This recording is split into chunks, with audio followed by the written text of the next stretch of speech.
আসসালামু আলাইকুম। আমার ফ্রেশ অর্গানিক মেহেন্দি দিয়ে ভিডিওটা শুরু করলাম। সামনে ঈদ আসছে, তোমরা চাইলে আমার কাছ থেকে অর্গানিক মেহেন্দি নিতে পারো। এই বুকিংটা ছিল বহরমপুরে গোড়াবাজার। আমাকে টাইম দেওয়া ছিল 3টের দিকে, তো আমি তাদেরকে ফোন করি যে প্রচণ্ড রোদ, আমি একটু পরে যাব। তো আমি ওখান থেকে বের হতে আমার 3:30 বেজে যায়। আর আমি যেখানে থাকি সেখান থেকে বেশি দূরত্ব না, 5 মিনিটের দূরত্ব, তাই জন্য আমি হাঁটতে শুরু করি। এবং হাঁটতে হাঁটতে রাস্তায় ফুল পাই, ফুলও কটা কুড়িয়ে নিই।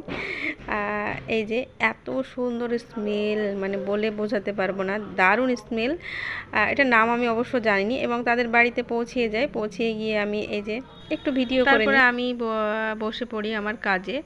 আর তারপরে ফ্রেশ আমাকে লেবুর শরবত দেওয়া হয়, আমি সেটা খাই এবং আমি আমার ফ্রেশ মাইন্ডেও কাজ শুরু। এই যে কিউট বাচ্চাটাকে দেখছো, ও আমি বাড়ি আসার সঙ্গে সঙ্গে ওর মা একবার বলে দিয়েছে যে আমি আন্টি, তো তারপর থেকে আমি হলাম আন্টি। আর ওর ঘরে কি কি আছে না আছে সব কথা বলা হয়ে গেল।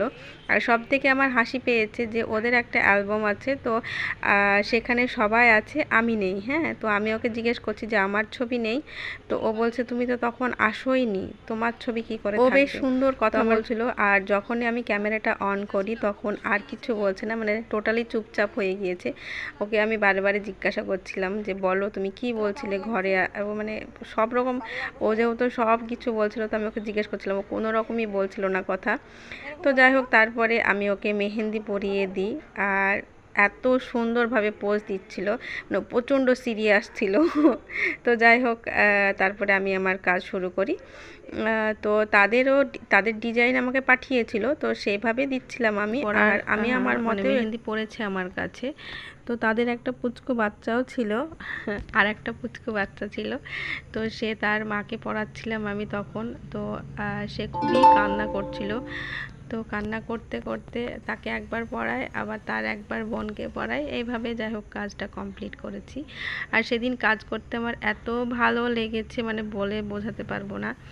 তারা এত সুন্দরভাবে, মানে আমার আমার খুবই পছন্দর মানে মানুষ ছিল। হয় না যে মনের মতো কাউকে পেয়ে গেলে ব্যাস আর কোনো কথা নেই। একজনের ভিডিও দেখি এত ভালো লাগে, মানে বলে বোঝাতে পারবো না। তারা স্টেপ বাই স্টেপ এত সুন্দর করে বুঝিয়ে বলে। আর আমি ভিডিও এডিট করতে গিয়ে কেন যে কথা খুঁজে পাইনি আমি নিজেও জানি না। তো যাই হোক, আলহামদুলিল্লাহ কাজ এইভাবে শেষ করি। কাজ শেষ করতে আমার প্রায় 9:30 বেজে যায়। ওদের বাড়ি থেকে বের হতে আমার 9:45 বেজে যায়। তো আমাকে আমার আপু ফোন করছে, ফোন করে বলছে যে এখন তো বুঝতেই পারছো দেশের পরিস্থিতি সেরকম খুব একটা ভালো না। তো আমি যেহেতু হিজাব পরি, তো সেই ক্ষেত্রে আমাকে সাবধান করছে যে তুমি যেহেতু হিজাব পরে আছো, তো তুমি রাস্তার একদম এক সাইড দিয়ে হেঁটে চলে আসবে।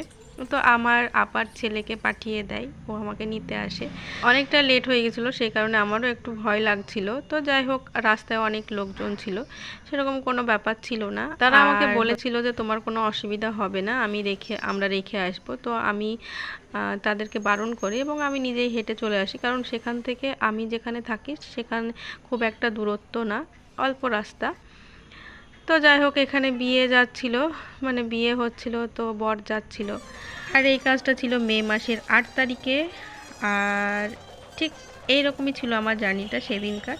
আজকের মতো টাটা, দেখা হচ্ছে আবার পরের ভিডিওতে।